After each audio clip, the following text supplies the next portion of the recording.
They didn't fire me. That would have been too merciful. Instead, they humiliated me. The contract had just closed, $500 million. The biggest deal in the firm's history. My deal. The kind of win that cements careers, that writes names into industry magazines, that changes legacies.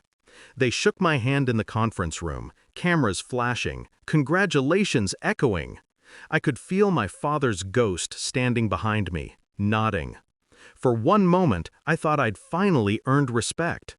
Then the boardroom emptied, and the knife came out. My salary slashed 60%, my title stripped, my office reassigned. From strategist to secretary in a single page of paperwork. The partners didn't even look at me when the HR clerk read it aloud. They just sipped their whiskey, muttering something about realigning roles. I stood there, silent.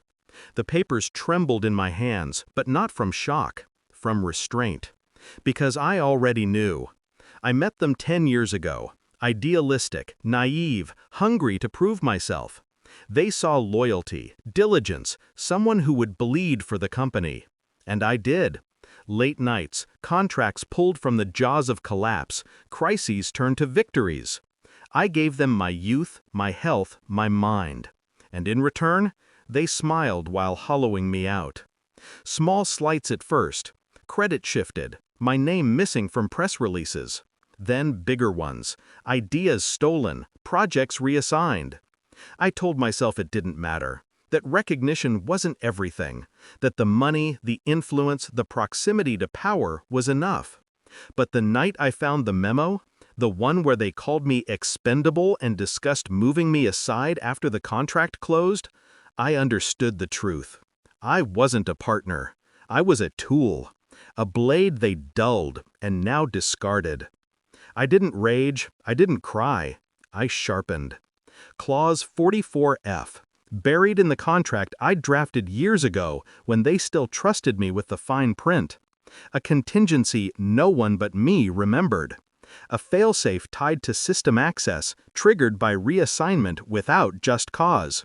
One line, one signature, and $500 million became vapor. They didn't notice when I signed it that morning, the ink still wet as they handed me my new secretary badge. They thought the smile on my face was compliance. It wasn't. It was goodbye.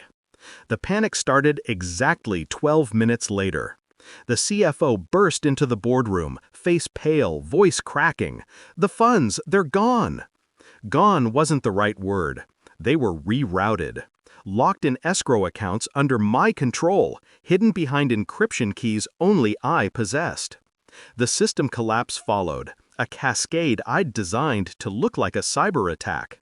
Servers offline, emails frozen, files corrupted. Years of arrogance reduced to blinking error messages.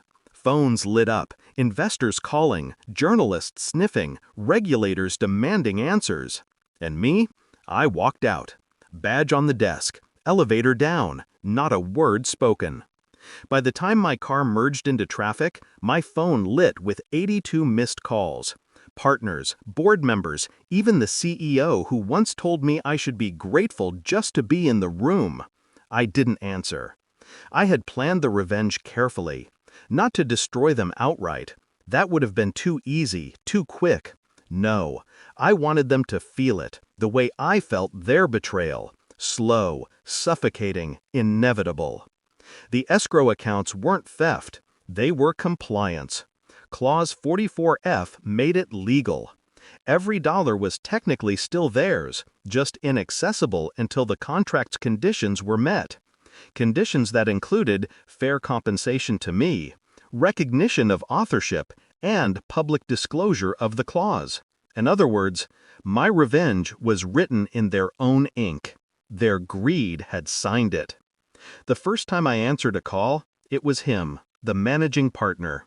His voice cracked like glass under weight. "Please, we can fix this. Just tell us what you want." What I wanted? 10 years ago, I would have said respect, a seat at the table, acknowledgement of everything I'd built for them. But now, I wanted silence. I wanted them to sit in the ruins they created and taste the bitterness of their own arrogance. So I told them the truth.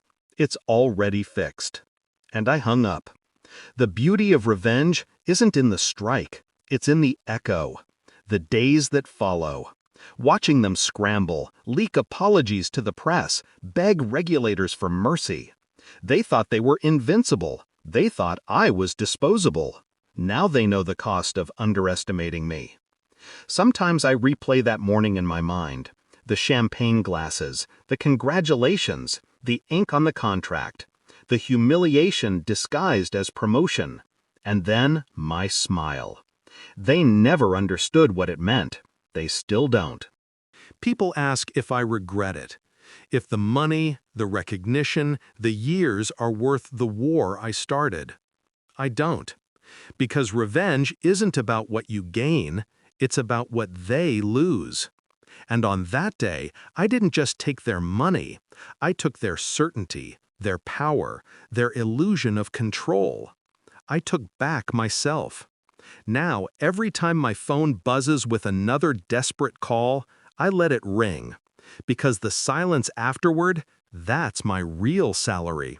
And it's worth every cent of the $500 million they'll never touch again.